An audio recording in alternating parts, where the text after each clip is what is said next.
तेरे गिरने में तेरी हार नहीं, तू इंसान है अवतार नहीं। गिर उठ चल दौड़ फिर भाग, क्योंकि ज़िंदगी संक्षिप्त है मेरे दोस्त, इसका कोई सार नहीं। हेलो एवरीवन, मैं दीप चोपड़ा आपके अपने यूट्यूब चैनल डीसी क्विज पर आपका हार्दिक स्वागत करता हूं। हम यहां कर रहे हैं क्लास 6 की एनसीईआरटी बुक। अभी तक हमने चैप्टर 1 में पढ़ा सौरमंडल में पृथ्वी, चैप्टर 2 में पढ़ा ग्लोब और अक्षांश देशांतर, चैप्टर 3 में पढ़ा पृथ्वी की गतियाँ। अब हमें पढ़ना है चैप्टर 4 में मानचित्र के बारे में। हाँ जी, यानी मैप। मैप के बिना जियोग्राफी का अध्ययन करना कठिन है, परंतु आज हम एनसीईआरटी के माध्यम से जानेंगे कि मानचित्र किसे कहते हैं। हमेशा की तरह क्वेश्चन शुरू करने से पहले हम टॉपिक्स पर नज़र डालते हैं। तो अभी भी टॉपिक पर नज़र डालेंगे, तो चलिए स्टार्ट करते हैं। टॉपिक्स है अपने, मानचित्र किसे कहते हैं इसके बारे में पढ़ेंगे।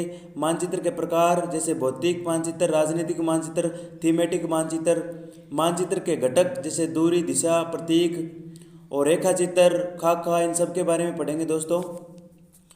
देखो, चैप्टर शुरू करने से पहले मैं हमेशा आपसे एक क्वेश्चन पूछता हूँ जिसका आप आंसर कमेंट बॉक्स में देते हो। तो चलिए, आज का क्वेश्चन है अपना, भारत के किस राज्य को शक्कर का प्याला कहा जाता है। भारत के किस राज्य को शक्कर का प्याला कहा जाता है। मध्य प्रदेश, उत्तर प्रदेश, गोवा, राजस्थान। जिसका आंसर आपको किस में देना है, कमेंट बॉक्स में देना है। कल के प्रश्न का उत्तर था मुंबई। क्वेश्चन था वानखेड़े स्टेडियम किस शहर में स्थित है। तो कुछ विद्यार्थियों ने सही उत्तर बताया, जैसे शर्मा जी, विक्रम सोनी, सतनाम सिंह। इनका बहुत बहुत धन्यवाद। मैं इनके उज्जवल भविष्य की कामना करता हूँ। तो चलिए शुरू करते हैं आज का चैप्टर मानचित्र। आप पिछले अध्याय में ग्लोब के महत्व के बारे में पढ़ चुके हैं। ग्लोब में अध्ययन की कुछ सीमाएं होती है। जब हम पूरी पृथ्वी का अध्ययन करना चाहते हैं तब हम ग्लोब हमारे लिए काफ़ी उपयोगी साबित होता है। लेकिन जब हम पृथ्वी के केवल एक भाग जैसे अपने देश, राज्यों, जिलों, शहरों तथा गांवों के बारे में अध्ययन करना चाहते हैं तो यह हमारे लिए उतना उपयोगी साबित नहीं होता है। ऐसी स्थिति में हम मानचित्रों का उपयोग करते हैं। देखो फ्रेंड्स, मैंने आपको पिछले चैप्टर में बताया था कि पूरी पृथ्वी का अध्ययन करना हो तो ग्लोब की सहायता लेंगे, लेकिन कुछ विशेष जगह, राज्य, देश की जानकारी प्राप्त करनी है तो किसका प्रयोग करेंगे, अपने मानचित्र का। मानचित्र पृथ्वी की सतह या इसके एक भाग का पैमाने के माध्यम से चपटी सतह पर खींचा गया चित्र है। देखो, मानचित्र किसे कहते हैं, पृथ्वी की सतह पर एक भाग या पैमाने के आधार पर खींचा गया एक चित्र है, जिसे क्या कहते हैं, मानचित्र कहते हैं। लेकिन एक गोलाकार सतह को पूरी तरह से चपटा करना असंभव है। देखो, हमारी पृथ्वी गोल है तो इसको पूरी तरह चपटा यानी पूरी को समतल करना असंभव है। तो अलग अलग जगहों का अपने मानचित्र की सहायता से अध्ययन करते हैं। मानचित्र हमारी विभिन्न जरूरतों के लिए आवश्यक है। कुछ मानचित्र एक छोटे क्षेत्र को एवं कुछ तथ्यों को दर्शाता है। दूसरे बड़े मानचित्र में एक बड़ी किताब की तरह तथ्य हो सकते हैं। जब बहुत से मानचित्रों को एक साथ रख दिया जाता है तो हमें उसे एटलस बन जाता है। तो उसे क्या कहते हैं हम, एटलस। देखो, आज हमने यह भी जान लिया कि एटलस किसे कहते हैं।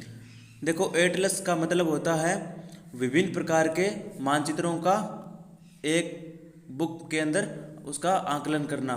ठीक है, तो उसको क्या कहते हैं, एटलस कहा जाता है। मानचित्रों से एक ग्लोब की अपेक्षा हमें ज़्यादा जानकारी प्राप्त होती है। मानचित्र विभिन्न प्रकार के होते हैं, जिनमें से कुछ नीचे वर्णित किया गया है। तो चलिए देखते हैं। देखो, इस पूरे पैराग्राफ में हमने ये पढ़ा है कि मानचित्र की आवश्यकता क्यों है, मानचित्र किसे कहते हैं और एटलस किसे कहते हैं। देखो, एटलस सभी प्रकार के मानचित्रों को का कलेक्शन क्या होता है, एटलस होता है। और मानचित्र क्यों आवश्यक है, पृथ्वी के विशेष जैसे राज्य, देशों की जानकारी प्राप्त करने के लिए, और ग्लोब पूरे पृथ्वी का अध्ययन करने के लिए ग्लोब जरूरी है। ये इतना इसमें पहले में पढ़ा आपने। देखो, मानचित्र के 3 टाइप है, भौतिक मानचित्र, राजनीतिक मानचित्र और थीमेटिक मानचित्र, जैसे कि हमने टॉपिक्स में देखा था। तो चलिए स्टार्ट करते हैं। भौतिक मानचित्र पृथ्वी की प्राकृतिक आकृतियों जैसे पर्वतों, पठारों, मैदानों, नदियों, महासागरों इत्यादि को दर्शाने वाले मानचित्र को भौतिक या उच्चावाच मानचित्र कहा जाता है। इंपॉर्टेंट है फ्रेंड्स, इसको देखो आप। भौतिक मानचित्र अगर आपको पूछ ले कोई, एनसीईआरटी पढ़ रहे हो, भौतिक मानचित्र को परिभाषित कीजिए तो क्या कहोगे, तो पृथ्वी की प्राकृतिक आकृतियों, ठीक है, प्रकृति द्वारा बनाई गई आकृतियों जैसे पर्वत, पठारों, मैदानों, नदियों, महासागरों इत्यादि को दर्शाने वाले मानचित्र को भौतिक मानचित्र कहते हैं। अब देखो दूसरा टाइप है राजनीतिक मानचित्र। राजनीतिक मानचित्र कौन से होते हैं फ्रेंड्स? देखो, राज्यों, शहरों, नगरों तथा गांवों एवं विश्व के विभिन्न देशों व राज्यों तथा उनकी सीमाओं को दर्शाने वाले मानचित्र को राजनीतिक मानचित्र कहा जाता है। ठीक है फ्रेंड्स। अगला टाइप है थीमेटिक मानचित्र। देखो फ्रेंड्स, ये थीमेटिक मानचित्र है, ये विशेष प्रकार के होते हैं। जैसे भौतिक मानचित्र है, उसमें प्राकृतिक आकृतियों को दर्शाया जाता है। राजनीतिक में अपनी सीमाएं दर्शाई जाती है, जैसे देश से राज्य, जिला और इनके विभिन्न देशों की सीमाएं दर्शाई जाती है। थीमेटिक मानचित्र, इसमें विशेष प्रकार की जानकारियाँ प्राप्त होती है हमें, जैसे सड़क मानचित्र, वर्षा मानचित्र, वन तथा उद्योगों आदि के वितरण दर्शाने वाली मानचित्र इत्यादि। इस प्रकार के मानचित्र को थीमेटिक मानचित्र कहा जाता है। ये इंपॉर्टेंट है फ्रेंड्स, थीमेटिक मानचित्र किसे कहते हैं? तो इसमें विशेष प्रकार की जानकारी होती है, जैसे सड़क, वर्षा, वन आदि का विवरण होता है, उनके बारे में दर्शाया गया होता है। ठीक है। इन मानचित्रों में दी गई सूचना के आधार पर उनका उचित नामकरण किया जाता है। मानचित्र के 3 घटक है, दिशा, दूरी, दिशा और प्रतीक। उससे पहले मैं आपको एक डायग्राम या एक फोटो के माध्यम से बताता हूँ कि इनमें क्या फ़र्क है थीमेटिक मानचित्र और राजनीतिक मानचित्र और भौतिक मानचित्र में। तो चलिए फोटो देखते हैं।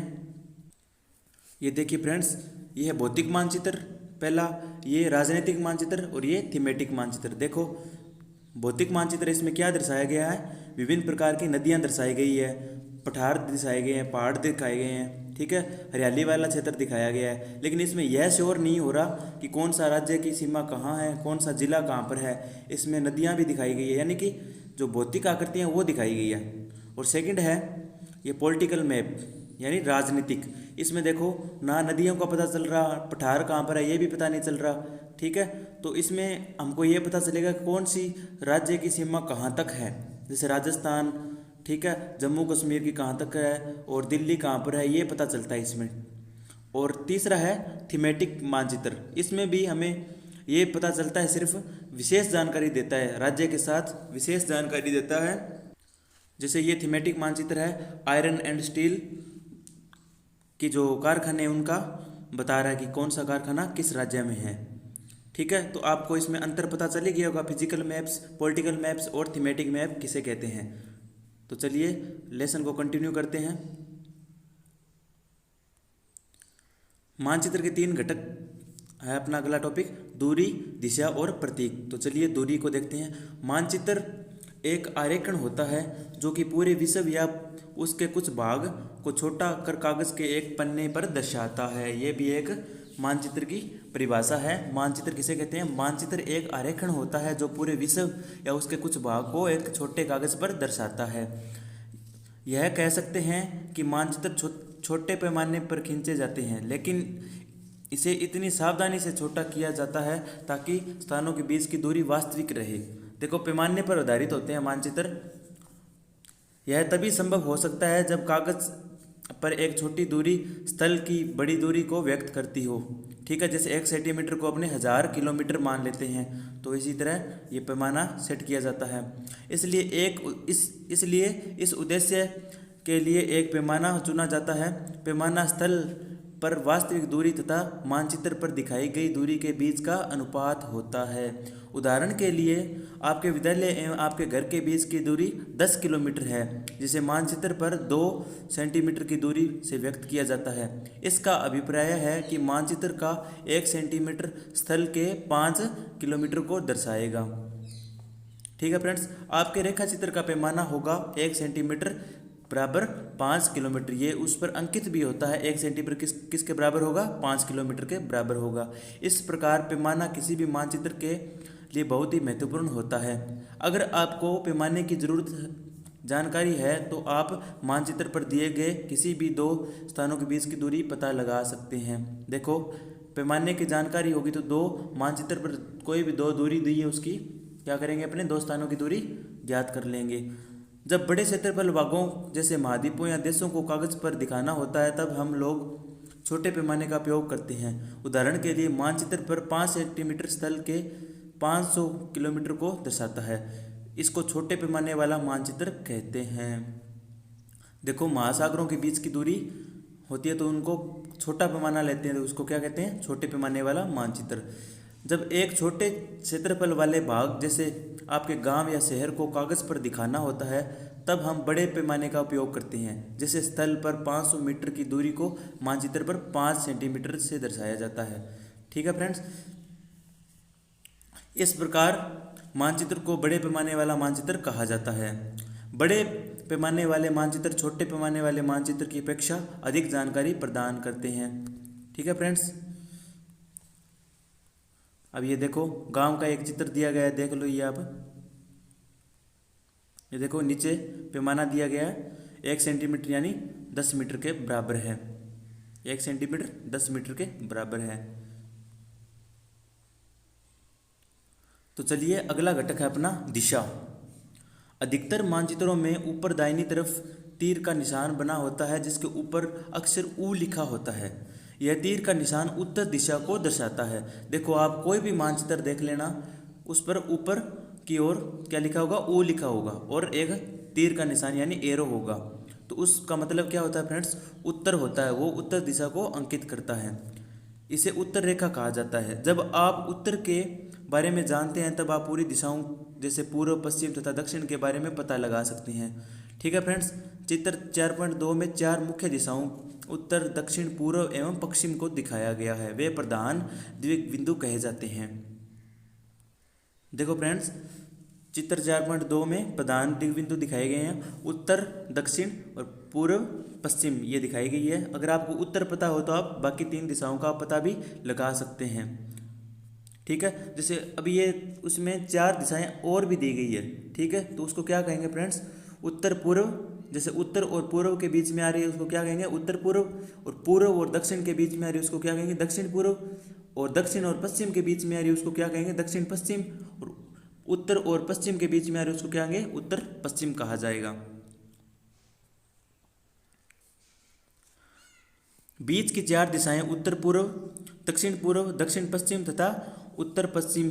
इन बीच वाली दिशाओं की मदद से हमें किसी भी स्थान की सही स्थिति का पता लगाया जा सकता है या लगा सकते हैं। चित्र 4.1 से निम्नलिखित दिशाओं का पता लगाइए। विकास के घर के सामुदायिक केंद्र तथा खेल के मैदान की दिशा, दुकानों से विद्यालय की दिशा। ठीक है, तो ये 3 दिशा दी गई है। तो ये दिक् सूचक है। देखो दिशा को दिखाने वाला यंत्र कौन सा होता है, दिक् सूचक। ठीक है, दिशा मापी यंत्र बोलते हैं इसको। तो इसमें देखो उत्तर दक्षिण पूर्व पश्चिम ये सब दिखाया गया है। हम दिक् सूचक की सहायता से किसी स्थान की दिशा का पता लगा सकते हैं। यह एक यंत्र है जिसकी सहायता से मुख्य दिशाओं का पता लगाया जाता है। इसकी चुंबकीय सुई की दिशा हमेशा उत्तर दक्षिण दिशा में होती है। ये इंपॉर्टेंट है कि दिक् सूचक की चुंबकीय सुई होती है वो हमेशा किस दिशा में रहती है, तो उत्तर दक्षिण दिशा में रहती है। ये नोट करने वाली बात है। दिक् सूचक की जो सुई है वो हमेशा किस दिशा में रहती है, उत्तर दक्षिण दिशा में रहती है। तो अगला अपना पॉइंट है प्रतीक यानी सिंबल। यह किसी भी मानचित्र का तीसरा प्रमुख घटक है। किसी भी मानचित्र पर वास्तविक आकार एवं प्रकार में विभिन्न आकृतियों जैसे भवनों, सड़कों, पुलों, वृक्षों, रेल की पटरियों या कुएं को दिखाना संभव नहीं होता। इसलिए वे निश्चित अक्षरों, छायाओं, रंगों एवं चित्रों तथा रेखाओं का उपयोग करके दर्शाए जाते हैं। ये प्रतीक कम स्थान में अधिक जानकारी प्रदान करते हैं। इन प्रतीकों का इस्तेमाल मानचित्र को आसानी से खींचा जाता है तथा इनका अध्ययन करना आसान होता है। अगर आप एक क्षेत्र की भाषा को नहीं जानते तथा आप किसी से दिशाओं के बारे में नहीं पूछ सकते तो आप इन्हें चिन्हों की सहायता से दिशा का या स्थानों का पता लगा सकते हैं। ये देखो, जैसे अपने रेलवे लाइन का पता है लगाना हो तो क्या करेंगे, इसमें 3 प्रकार की रेलवे लाइन का पता लगेगा। बड़ी लाइन, देखो बड़ी लाइन, मीटर लाइन और रेलवे लाइन। तो ये देखो, ये जो बड़ी सारी लाइन है उसको क्या कहेंगे, बड़ी लाइन। और ये 2 नंबर वाली मीटर लाइन और 3 नंबर वाली फ्रेंड्स रेलवे लाइन हो जाएगी। आगे सड़कें, देखो पक्की सड़क है, डबल लाइन होगी तो उसको क्या कहेंगे, पक्की सड़क, और कच्ची ऐसे डॉट डॉट में होगी तो वो क्या होगी, कच्ची सड़क होगी। सीमा, अंतर्राष्ट्रीय, राज्य, जिला। देखो इंटरनेशनल, स्टेट और डिस्ट्रिक्ट जो सीमा है, बाउंड्री है, उसको भी दर्शाती है। अंतर्राष्ट्रीय ये हो जाएगी, और राज्य की ये हो जाएगी, और जिला ये हो जाएगी। अगला है नदी। नदी में नदी, कुआं, तालाब, नहर, पुल। नदी का सिंबल ये होगा, कुआं ये होगा, और तालाब, नहर और पुल। देखो आप कहीं पर जाते हो घूमने, सड़क पर ये एरो बने होते हैं तो इसका मतलब यही होता है, आगे नहर होती है तो ये एरो एरो बनाकर आगे लिखा होता है ये। आगे देखो मंदिर, गिरजाघर, मस्जिद और छतरी। मंदिर, गिरजाघर, मस्जिद और छतरी। मस्जिद का तो प्लस का निशान, 3-4 प्लस बने होते हैं, उसको क्या कहेंगे, मस्जिद, और छतरी और गिरजाघर। आगे इंपॉर्टेंट है ये पोस्ट ऑफिस। देखो पोस्ट ऑफिस पर पीओ लिखा होता है, पीटीओ यानी पोस्ट ऑफिस एवं टेलीग्राफ ऑफिस। पोस्ट ऑफिस और टेलीग्राफ ऑफिस होगा पीटीओ, और पीएस पुलिस स्टेशन। इंपॉर्टेंट है ये। बस्ती और कब्रिस्तान, ये होंगे इसके, कब्रिस्तान और बस्ती के। पेड़, घास, ये ऐसे दर्शाया जाता है। ये सारे मानचित्र पर अंकित होते हैं सिंबल, जिससे हमें बड़ी जानकारी मिलती है। इनको रूट चिन्ह भी बोलते हैं। देखो ये भी इंपॉर्टेंट है पॉइंट, इन चिन्हों को क्या बोलते हैं, रूट चिन्ह है, रूट चिन्ह बोलते हैं इनको। तो चलिए ये देखो मानचित्र में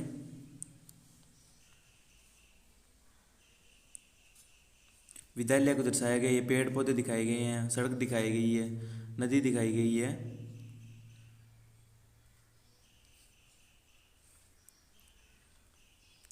अगला घटक अपना ये अगला पॉइंट है रेखाचित्र। देखो रेखाचित्र, रेखाचित्र एक आरेखन है जो पैमाने पर आधारित न होकर याददाश्त और स्थानीय प्रशिक्षण पर आधारित होता है। कभी कभी किसी क्षेत्र के एक कच्चे आरेखन की आवश्यकता वहाँ के एक स्थान को दूसरे स्थान के सापेक्ष दिखाने के लिए होती है। मान लीजिए कि आप अपने मित्र के घर जाना चाहते हैं, लेकिन आपको रास्ते की जानकारी नहीं है। आपका मित्र अपने घर के रास्ते को बताने के लिए एक कच्चा आरेखन बना सकता है। इस प्रकार कच्चे आरेखन को बिना पैमाने की सहायता से खींचा जाता है तथा इसे रेखाचित्र मानचित्र कहते हैं। यानी कच्चा आरेखन है उसको क्या कहेंगे, रेखाचित्र कहेंगे। अब खाका, ये इंपॉर्टेंट है फ्रेंड्स। खाका किसे कहते हैं, एक छोटे चित्र का बड़े पैमाने पर खींचा गया रेखाचित्र खाका कहा जाता है। देखो एक छोटे क्षेत्र का बड़े पैमाने पर खींचा गया चित्र क्या कहता है, उसको खाका कहा जाता है। जैसे अपने घर पे एक कमरा बनाना है तो उसका रेखा चित्र बनाएंगे अपने पेज पर, बड़े पेज पर बनाएंगे तो उसको क्या कहेंगे, अपने खाका। एक बड़े पैमाने वाले मानचित्र से हमें बहुत सी जानकारी प्राप्त होती है, लेकिन कुछ ऐसी चीज़ें होती है जिन्हें हम कभी कभी जानना चाहते हैं, जैसे किसी कमरे की लंबाई एवं चौड़ाई। अभी मैंने आपको बताया जिसे मानचित्र से नहीं देखा जा सकता, उस समय हम लोग बड़े पैमाने वाले एक मानचित्र खींच सकते हैं जिसे हम खाका कहते हैं। अब ये क्वेश्चन है आपको करने हैं। मानचित्र के 3 घटक कौन कौन से हैं, इंपॉर्टेंट है फ्रेंड्स, ये भी देख लेना। प्रधान दिग्बिंदु, ये दिशाएं हो जाएगी। मानचित्र के पैमाने से आप क्या समझते हैं, आसान हो जाता है मानचित्र को समझने में। ग्लोब की अपेक्षा मानचित्र अधिक सहायक होते हैं, क्यों, ये आपको मैंने पहले भी बता चुका हूँ। ये पीछे आप वीडियो को ध्यान से देख कर इनके उत्तर ढूंढेंगे। मानचित्र एवं खाका के बीच क्या अंतर है, देखो खाका छोटे क्षेत्र का होता है, मानचित्र बड़े क्षेत्र का होता है। और कौन सा मानचित्र विस्तृत जानकारी प्रदान करता है, ये भी आपको बताना है। प्रतीक किस प्रकार मानचित्रों के अध्ययन में सहायक होते हैं। देखो वृक्षों के वितरण को दिखाने वाले मानचित्र कौन से होते हैं, भौतिक मानचित्र, थीमेटिक मानचित्र और राजनीतिक मानचित्र। बताओ आप, तो आपको मैंने बताया था भौतिक मानचित्र। नीले रंग का इस्तेमाल किसे दिखाने में किया जाता है, बहुत ही इंपॉर्टेंट है ये, तो जलाशयों को दिखाने के लिए। दिक्सूचक का उपयोग किया जाता है प्रतीकों को दिखाने के लिए, मुख्य दिशा का पता लगाने के लिए, दूरी मापने के लिए। तो दिक्सूचक किसका है, दिशा यंत्र है, तो मुख्य दिशा पता लगाने के लिए। पैमाना आवश्यक है मानचित्र के लिए, रेखाचित्र के लिए, प्रतीकों के लिए, तो मानचित्र के लिए होगा ये। धन्यवाद दोस्तों।